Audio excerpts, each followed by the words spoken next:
Relentless attacks leave vulnerable Katsina communities in trauma and despair.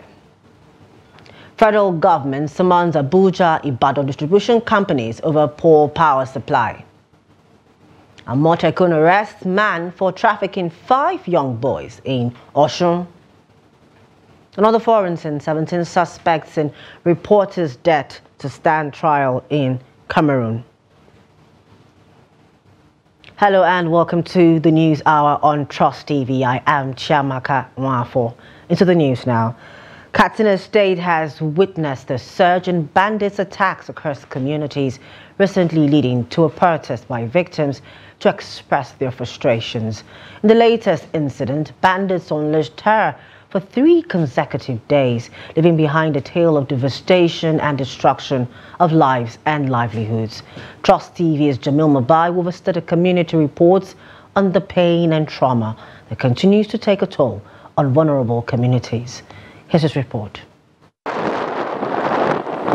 In the heart of Katsina, Nigeria, a once vibrant farming community lies in ruins. Wurma, a village known for its bountiful harvest, now bears the scars of a relentless 3-day attack by bandits.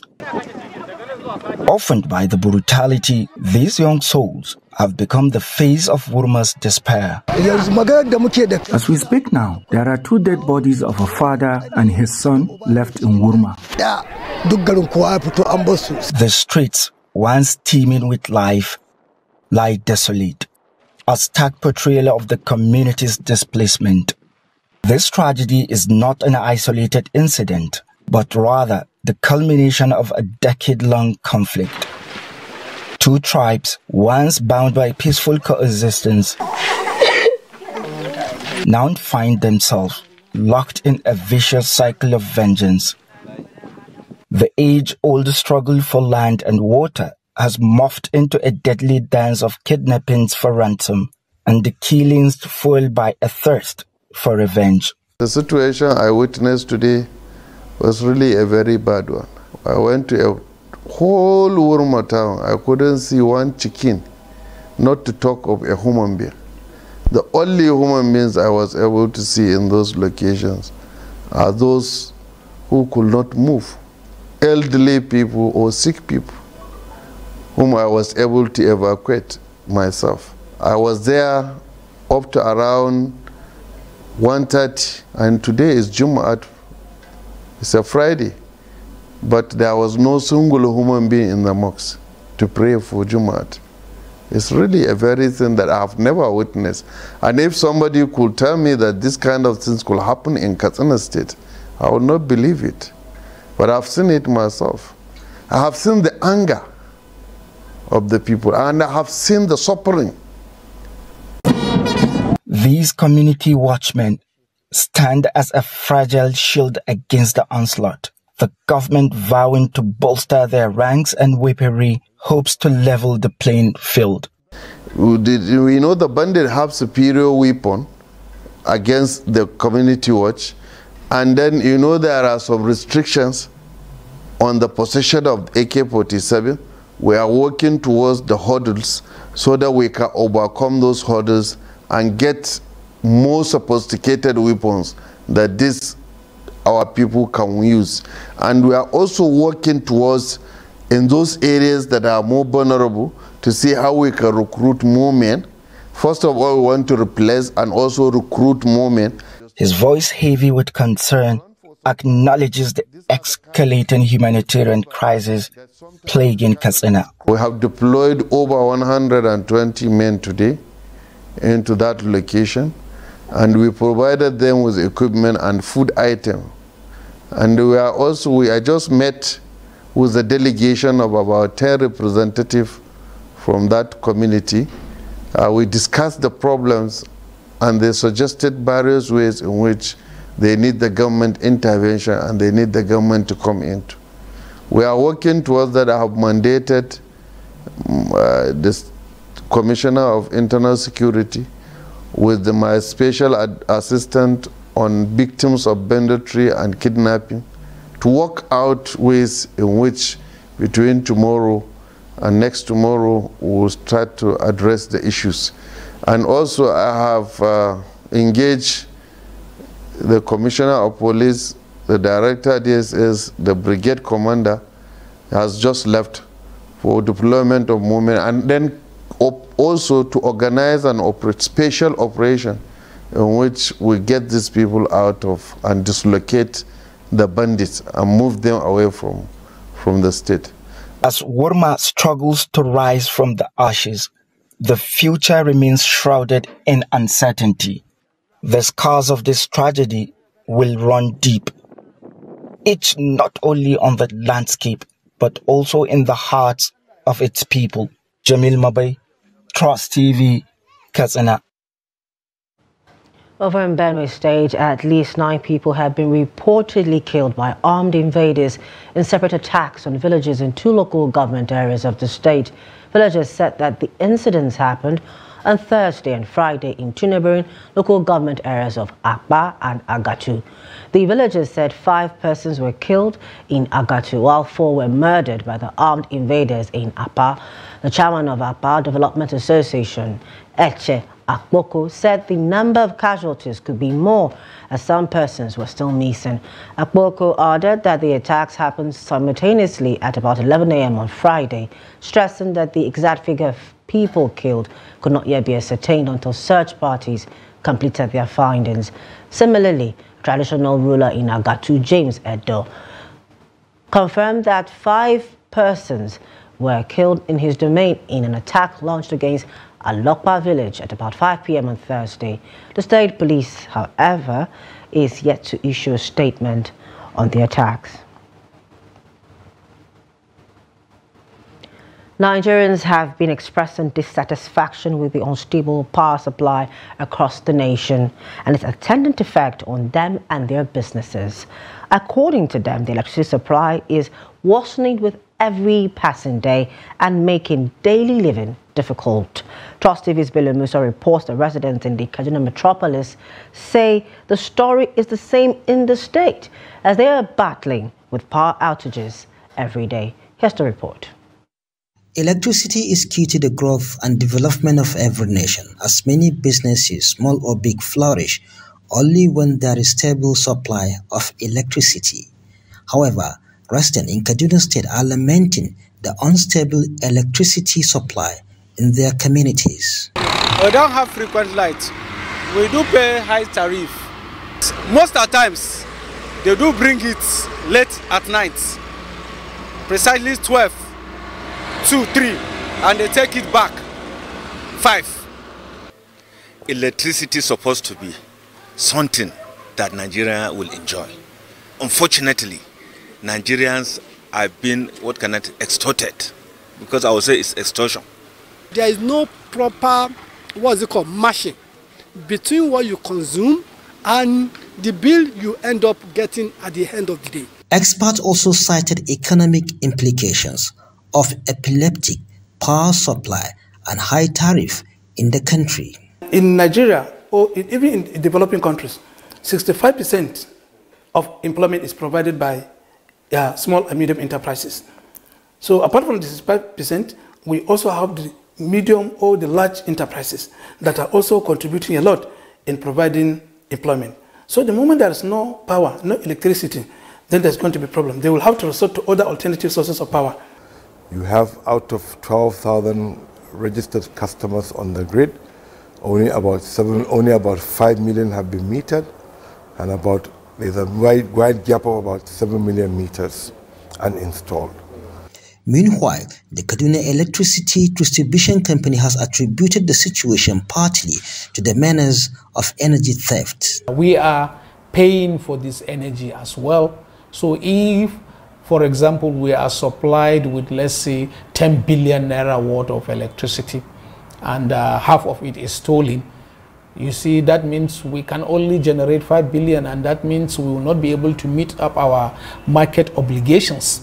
And why do we in this for advocacy for the resolution of this problem? It's simply because without energy, you can't industrialize, you can't progress, you can't, achieve improved GDP as a country. you can't even eradicate poverty, because energy, light, electricity is actually empowerment. According to expert, the dysfunctional setup of the Nigerian electricity supply industry is responsible for the worsening electricity supply due to lack of an efficient framework from government for it to work. Bella Musa, Trust TV News, Kaduna. Move over to Gombe, where despite the government's efforts to improve the state of electricity in the country, supply seems to be worsening. Now, according to the World Bank, only 55% of Nigerians have access to electricity. And even those who do have access to electricity experience frequent power outages and fluctuations. This had a significant impact on the Nigerian economy and the day-to-day lives of everyday Nigerians. Hassan Koli reports from Gombe. Irregular power supply is among the major factors responsible for slowing or shutting down small businesses across the country. Gombe is not an exception, as power outages forced 23-year-old Zaidu Jafar to close his barbing shop for 2 consecutive days. The poor power supply situation in the last 2 days is really disturbing, because I could not work due to power outage. My rechargeable clipper too has discharged. That is how discouraging the power outages are to us. With the temperature hitting a high of 35 to 40 degrees Celsius in Gombe, some Gombe residents are in dire need of electricity to cool off. Unfortunately, this need remains unmet, as most of them are not able to do so due to the power outages. Well, power outages are really affecting us negatively. The season is so hot that even with the air conditioners, the weather is hot, and the month of Ramadan is coming, when we will need stable power supply. The government needs to look into the power issue to ease life for us. Experts say dysfunctional setup of Nigerian electricity supply industry is responsible for the worsening electricity supply in the country. It remains to be seen whether the recent appointment of the Federal Government Power Company Limited will help stabilize the country's power supply. Hassan Koli, Trust TV News, Gombe. In Plateau State, radio listeners in just the state capital are lamenting the lack of access to radio broadcast due to poor supply of electricity recently being experienced in the state. The residents said the situation is denying them access to current news and information in the state and the country at large. Adu Musa completes the report. Radio stations broadcast news updates, weather-focused, traffic reports, and other informational content which help listeners stay informed about current events and important development in the state, the country, and the world at large. However, many radio listeners in Jos have stated that these days they have been denied access to regular news and other radio programs that provide them with entertainment and education about what is happening within and outside their environment. Why it affects us? This is the medium we receive vital information that educate us. But now, this is due to because of the shortage of light, we don't, in fact, at times, you can't even listen to a news or a vital information for a good, let me say, 1 to 2 minutes. Before you know, the service, it will just cut. ya shafe ni ta gurare daban-daban amma babban inna abin ya fi na kasu ka kamar misali dazun nan muna tun daga shekaran jiya muna cikin anytime you are listening to radio programs, the transmission will just go off. We understand that it is as a result of inconsistency in power supply. It is affecting our level of awareness of current events. Kaga kamar labarai a lokuta da yawa ma kana sauraron labarai zaka ji shu an dauke wuta a can. In this area has been a source of concern. The availability of power is very significant, not only for radio houses, but for other issues as well. We don't enjoy listening to news on radio due to the electricity problem. We rely on radio to receive information about what is happening, but it is very difficult now. Hadiza Ahmed is the head of news at Unity FM Jos. She explains why some of the stations now cut transmission in Jos. Virtually almost all the radio stations here in Jos are shutting down their transmission or cutting the hours of transmission due to inadequate power supply. In a day where we just have maybe few hours of power supply, the remaining hours you have to use or you have to purchase diesel to run the station. And the cost of diesel is not something that radio station can withstand. For instance, here in our station, we purchase like 30,000 diesel in a day. And apart from the lack of power supply and the cost of diesel, we are faced with low patronage from the customers. So with this, most of the radio stations are shutting down or cutting down the hours of transmission. And apart from that, even our audience, we are complaining of breaking in transmission. Sometimes the program is on air and the program, due to power, lack of inadequate or power outrage, we have to cut the program or shut down the station, and the audience are not even satisfied with our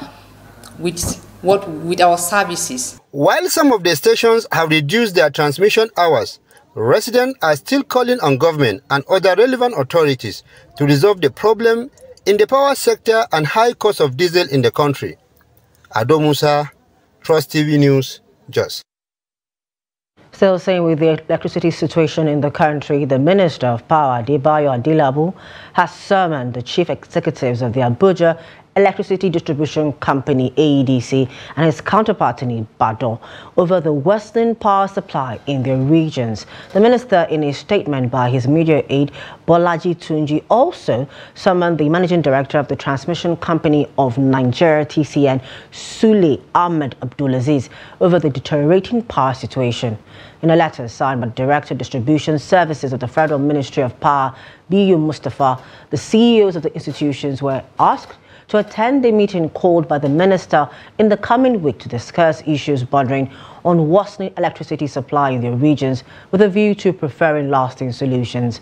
The minister similarly stated that management of other non-performing discos would also be queried over non-performance as reports continue to filter in on situations in their regions.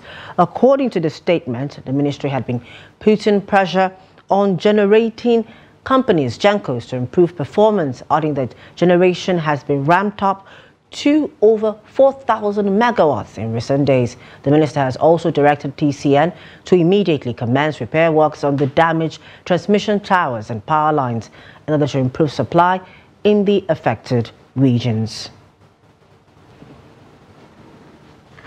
This is News Hour on Trust TV. Up ahead, fish traders decry soaring operational cost as firewood prices jump. More when we return. Please do stay with us.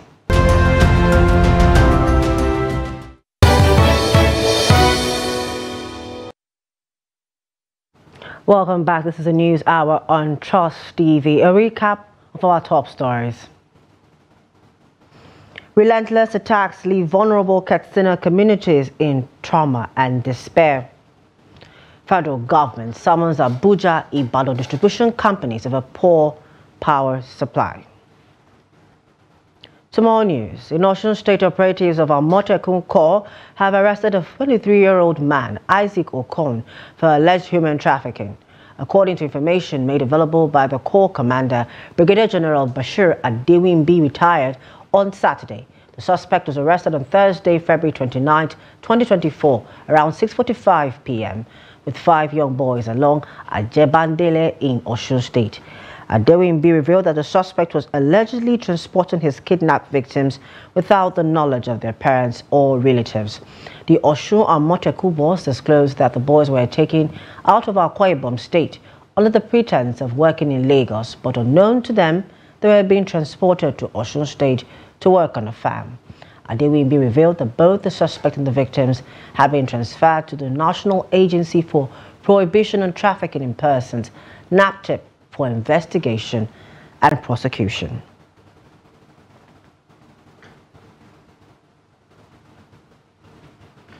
Moving to health matters, at least 9 deaths have been recorded from 46 confirmed cases of Lassa fever in 7 local government areas of Benway State. State Commissioner of Health and Human Services, Nyanma Otese, said 5 health workers and 4 internally displaced persons were among the numbers of confirmed cases in the state. Otese, worried by the development, said he was presently in Abuja to discuss the matter with the Director General of the National Center for Disease Control, NCDC. The state epidemiologist, Sam Ngishe, however, told Daily Trust that the first case of the current Lassa fever outbreak in the state was noticed in week 50 of last year. We go to Taraba, where the residents of Jalingo, the state capital, have expressed worries about the shortage of health workers in their primary health care centers. They, however, called on both local and state governments to recruit more health workers for the well-being of the citizens. The report. Health, they say, is wealth. This implies that a society without health may never enjoy wealth. Against this backdrop, Taraba State indigents are calling on the local and state governments to recruit more health workers to man most of the health care centers spread across the state. When you go to hospitals that are owned by federal government and those that are owned with state government, you have numbers of different kind of doctors. You have gynecologists, you have pediatric doctors, you have surgeons. But when you come back to primary health care, hardly sometimes you find a single doctor who will be attending different cases. And one area that we need to throw our attention is the greater proportion of our population are the poor. And these poor cannot access federal and sometimes government facilities. We all know there is a real shortage of manpower in the health sector, though not just the health sector. So many health workers are retiring, others are dying, others are moving to other parastatals, either federal or NGOs. And that's the reason why we are having shortage of manpower. The workers in primary healthcare are very versatile about the work. And I want to assure you that the chairman, being the former executive secretary of the Primary Healthcare Development Agency here in Taraba State, know exactly what to do to make sure that our primary health has developed to an expected level. A medical officer at Taraba State Government House emphasized on the need for government to recruit more staff in the primary health care facilities, which, according to him, will boost health care delivery in the state. It is no news already that generally, even as a country, Nigeria, there has been a decline in the health workers, as doctors, nurses, pharmacists, medical lab scientists, and then Jalingo is not left out of this, and this has deleterious effects already. So it's something that needs to be checked. The call for more professionals at the primary health care centers follows the pressure on the few available hands who have to deal with the many demands from patients in communities. Moving on from that, the federal government on Saturday said the train services on the Port Harcourt to Aba route will start operation by the end of March. Managing Director, Nigerian Railway Corporation (NRC), Fidet Ohidia, disclosed this in Port Harcourt after leading the delegation to test run the reconstruction of the Eastern Narrow Gauge rail line. He said workers were currently putting finishing touches on the tracks to ensure that full train operation could begin within the month. Ohidia expressed confidence that the contractor would complete the tampering of the railroad within 2 weeks, preceding the targeted 3 weeks for the train services to resume. The managing director said the project design team had started designing a rail track to connect the Port Harcourt-Aba Railroad line to the Onne seaport. He stated that NRC had begun collaborating with the port's terminal manager and leading engineers to ensure a smooth project delivery. Regarding transport fares, Ohidia mentioned that due to the current high cost of diesel, commuters might have to pay higher fares than what was obtainable before. Truck drivers on Saturday blocked the Kano Zaria highway around Kwanadawaki, causing traffic gridlock. Travelers and motorists spent hours in the gridlock that extended close to Tamburawa Bridge. An eyewitness who preferred not to be named said an encounter involving a truck driver and customs operatives led to the incident. He said the customs officers were chasing the driver of the truck suspected to be loaded with contraband goods when one of them shot the truck tire, forcing the driver to stop. Reports say although the truck driver maintained that he is not carrying any contraband except charcoal, the customs officers, it was guarded, shot at the truck's tire anyway. It added that another truck, which was behind the suspected truck in an attempt to dodge, skidded off the road. He said other truck drivers in solidarity with him blocked the road. The situation was said to have been resolved later and free flow of traffic restored.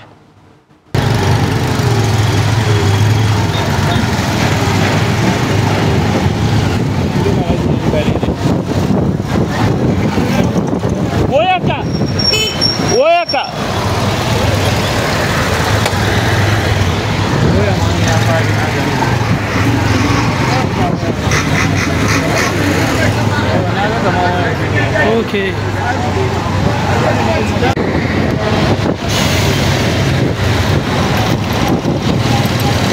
Bricklayers and laborers in Kano have increased their charges as high cost of living continues to take toll on people's earnings.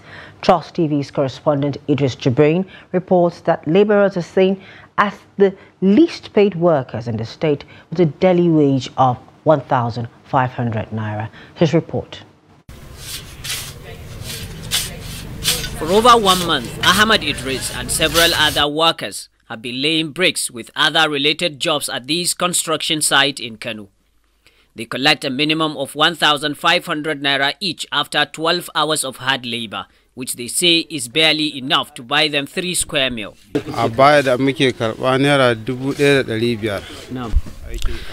You see, before now, we are getting 1,500 naira every day. That is if you work for 12 hours from 8 to 4.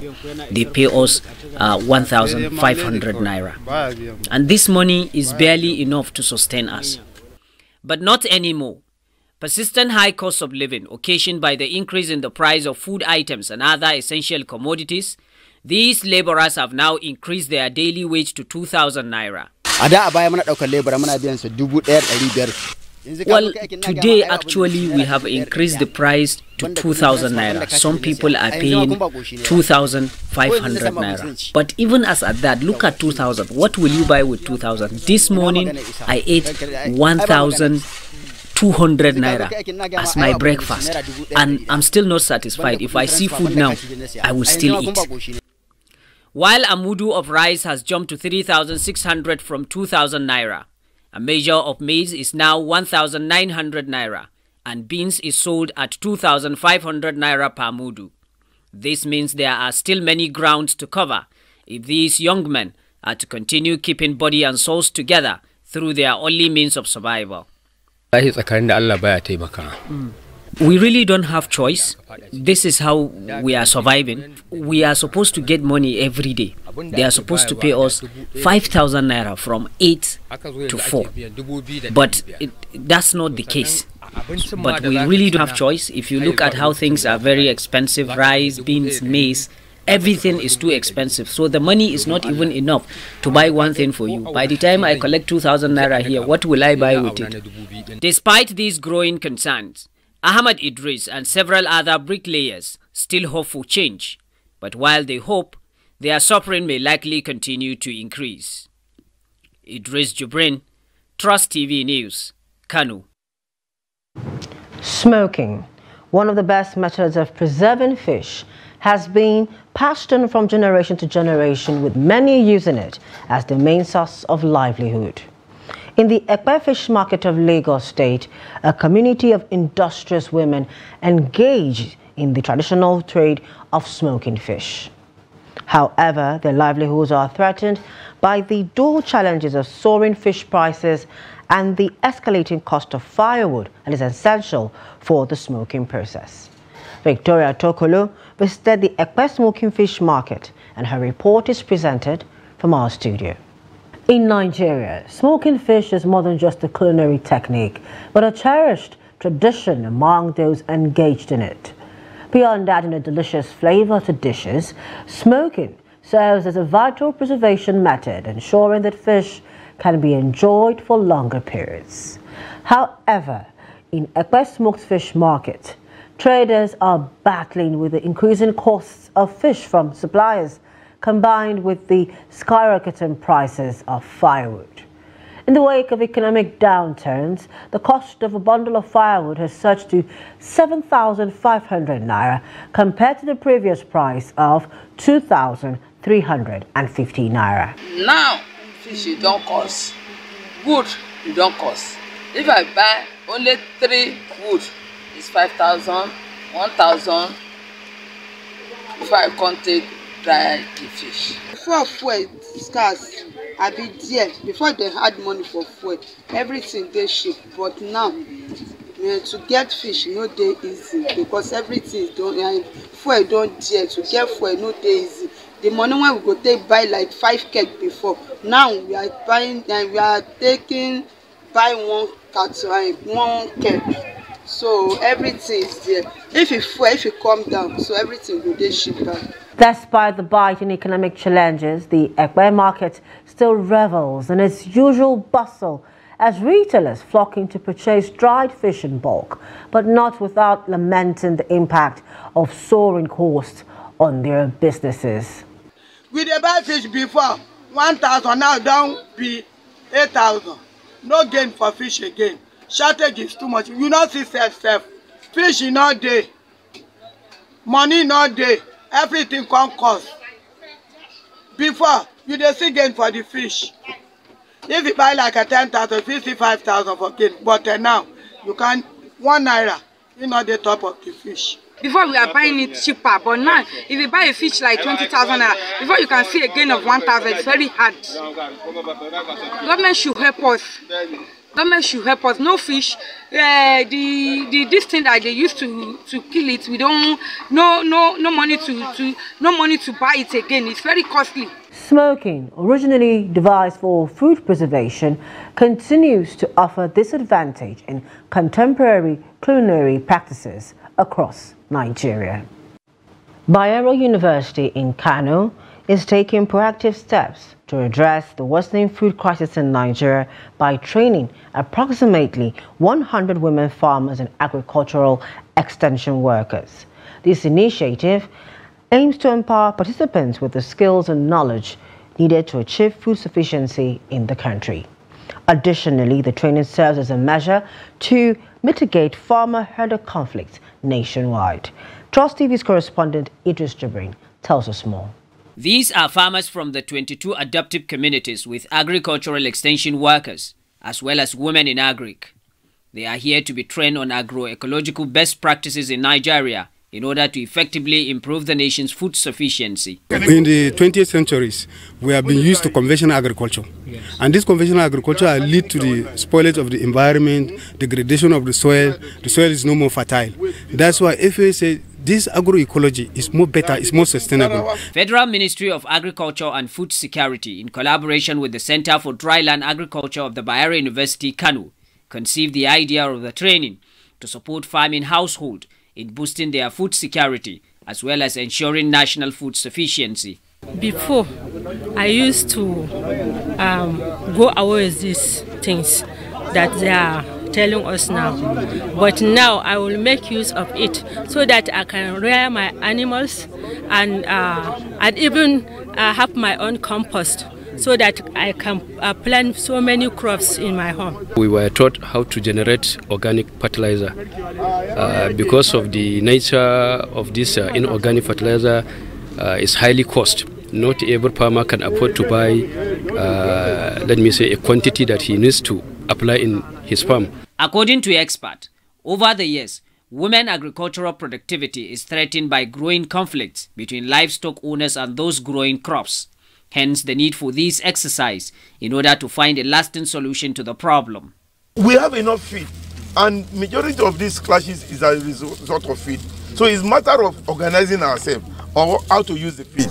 If you take this sorghum, for example, this sorghum stock, this is from it. Most people say, but they give them the feed as feed, the sorghum stock. Yes, but what quantity is being utilized is being taken by this animal?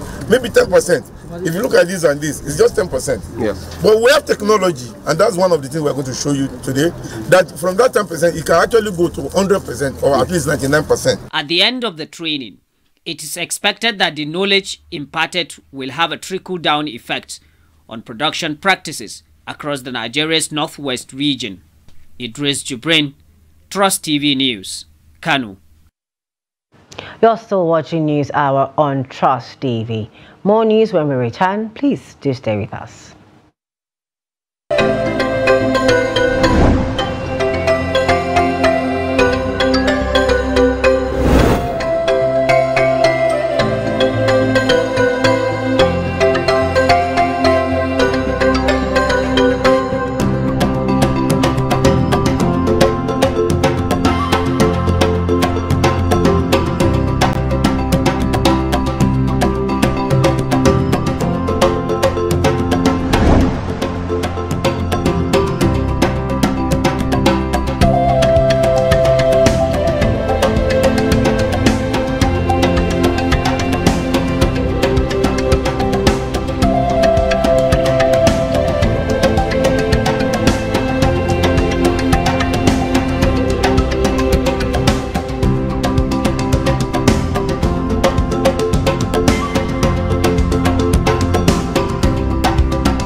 Welcome back. Thanks for staying with us.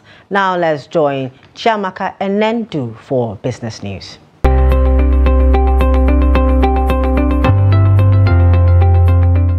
The House of Representatives Committee on Financial Crimes has summoned Richard Teng, the chief executive of Binance Holdings Limited, over allegations of terrorism financing and money laundering. Committee Chairman Ginger Onwusibe issued a 7-day ultimatum for Binance Holdings Limited to appear before the committee by the 4th of March 2024. Binance, an online cryptocurrency exchange, has been flagged by the Central Bank of Nigeria for involvement in money laundering.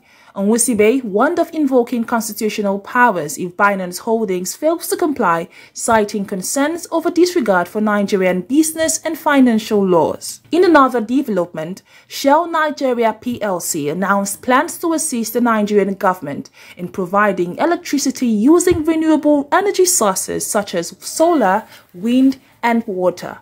This initiative aims to address Nigeria's power problems, especially in areas not connected to the national grid. Shell emphasized the importance of international partnerships, technological innovation, and sustainable financing to drive energy security and transition while reducing emissions.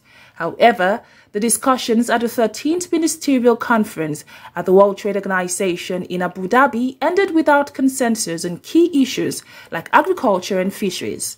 And despite efforts by member nations including India, the United States, and the European Union, no agreement was reached on reducing subsidies in these sectors. The conference did not extend on the e-commerce customs duties for 2 years, but challenges remain in reaching a permanent solution. On the economic front, Chevron has idled 2 biodiesel production facilities in the U.S. Midwest due to poor market conditions. These decisions come despite Chevron's efforts to expand its renewable fuel production through acquisitions. Biodiesel prices have slumped recently, impacting the profitability of production facilities. And while Biden's administration has increased biofuel blending mandate, lower credit prices and oversupply have affected the biodiesel market.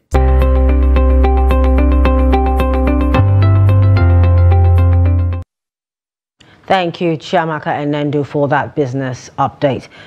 Now, President Bola Tinubu on Saturday kicked off his official engagement during the two-day visit to the state of Qatar, which he visited to the museum in Doha.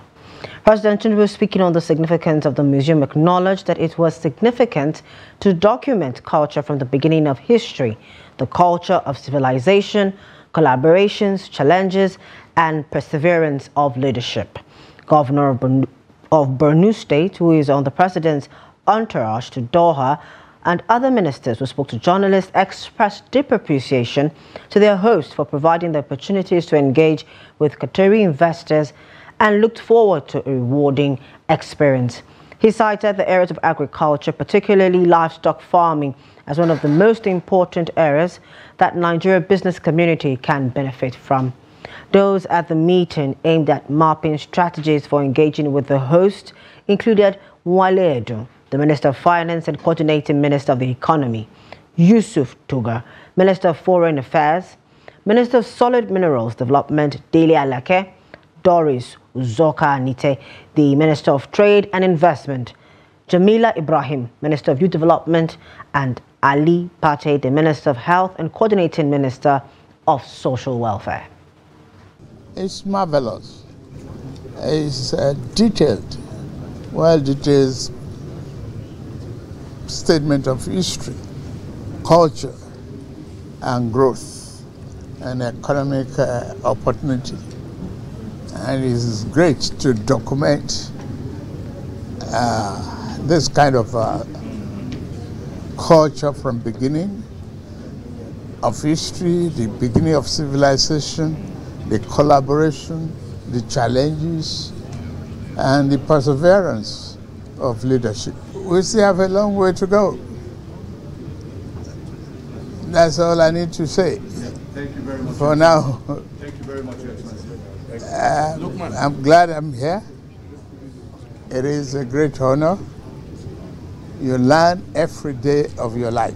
Qatari Charity Foundation is currently building an orphanage in Maiduguri, building schools and others in Maiduguri, while they are also constructing thousands of homes in northern Nigeria, especially I think in Sokoto and in Kaduna.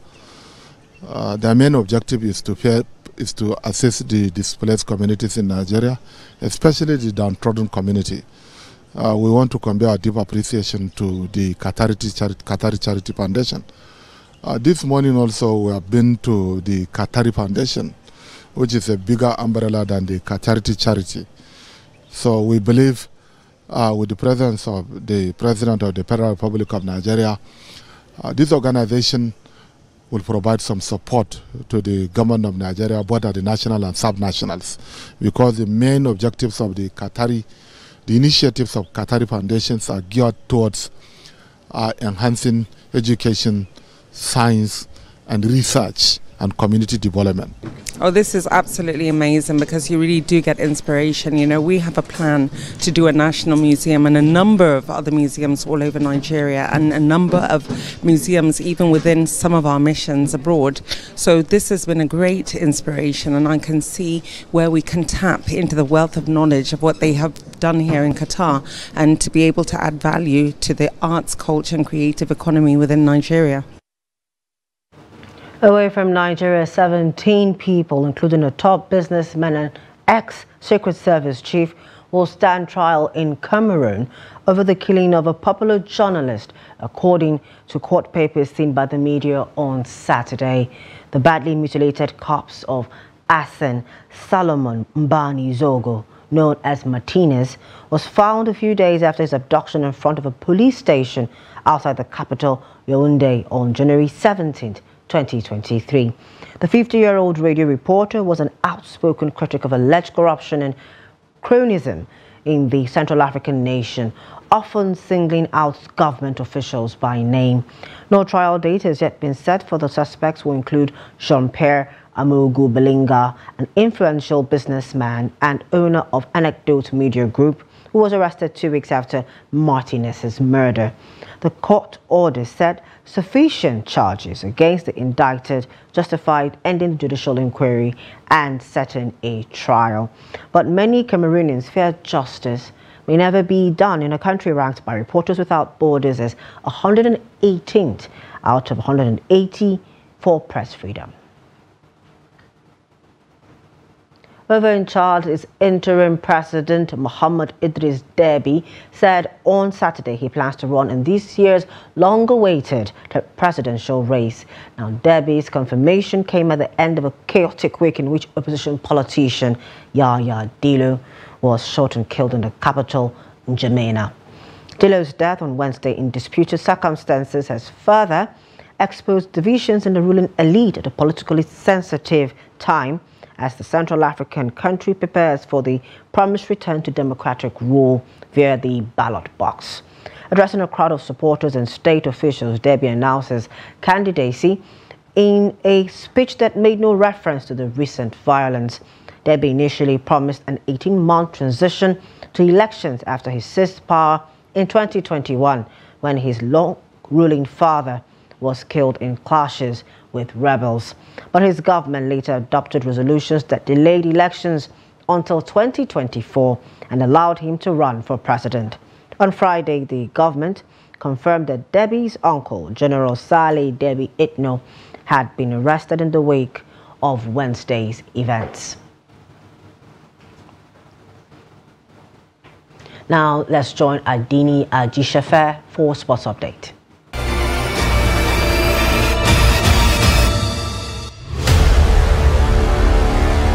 2019 African Games gold medalists Dorcas Adeshokun and Anoluwapo Okoyori, as well as 10 others, will represent Nigeria at the 13th African Games in Ghana from 8th to 23rd March.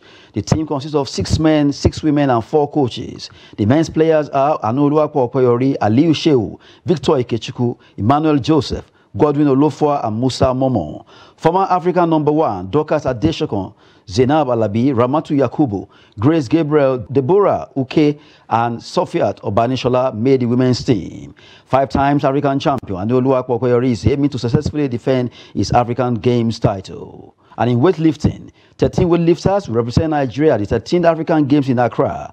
The weightlifters comprise of 6 men and 7 women to be accompanied by 4 coaches. The 6 men weightlifters are King Kalu, Favor Agboro, Edith Jangu Mofia, Desmond Akano, Abayomi Adeyemi, and Lucky Joseph, while the 7 women weightlifters are Morufat Folarin, Adijat Olarinyoye, Rafiatu Lawal, Ruth Ayodele, Joy Ogbone, Taiwo Liadi, and Mary Osijo. The coaches are Chris Nwade, Emeka Ajayi, Evelyn Okwafo, and Patience Lawal. Meanwhile, Team Nigeria under-18 women's handball team has zoomed into the final of 2024 Intercontinental Trophy Challenge in Tashkent, Uzbekistan. The Nigerian side started the championship on a sound note, beating Guadeloupe in the opening game, trashed New Caledonia in the second group game to reach semi-final. In the semi-final held on Saturday, it was jubilation galore in the camp of Team Nigeria under-18 handball team, beating host nation Uzbekistan 32-28 to reach the final of the championship. That's Sport News. I'm Adeni Ajishafe.